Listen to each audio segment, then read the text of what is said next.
સુરત મહાનગરપાલિકાની central zone વિસ્તારમાં અસંખ્ય ગેરકાયદેસરના બાંધકામો થઈ રહ્યા છે. ત્યારે આજરોજ મનપા દ્વારા વોર્ડ નંબર 11માં જૈન દેરાસરના નામે બની રહેલા ગેરકાયદેસરના બાંધકામને સેન્ટ્રલ ઝોનના શહેરી વિકાસ ખાતા દ્વારા તોડી પડાતા જૈનો દ્વારા વિરોધ કરાયો હતો.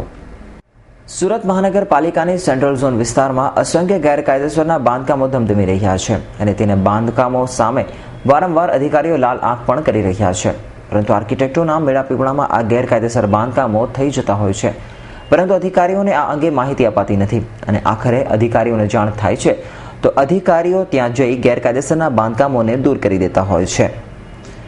ત્યારે આજરોજ સેન્ટ્રલ ઝોનના વોર્ડ નંબર 11માં જૈન દેરાસરની સામે મિલકત નંબર 11/533, 534 અને 535માં જૈન દેરાસર ટ્રસ્ટના નામે થઈ રહેલા ગેરકાયદેસરના બાંધકામનું ડિમોલિશન હાથ ધરાયું હતું, જેથી જૈન દેરાસરના સંચાલકો દ્વારા આ અંગે મનપા સામે ભારે બળાપો કાઢવામાં આવ્યો હતો અને સ્થાનિક વિસ્તારમાં જ અન્ય કોમના લોકોના ગેરકાયદેસરના અસંખ્ય બાંધકામો હોવા અંગેના આક્ષેપો કરાયા હતા અને જૈન દેરાસર ટ્રસ્ટના બાંધકામને નજરમાં લેવાયો હોવાનો આક્ષેપ સાથે બળાપો કઢાયો હતો.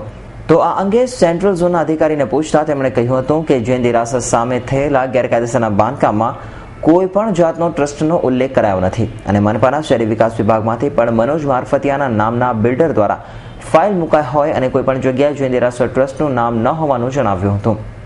Bureau report S9 news, Surat.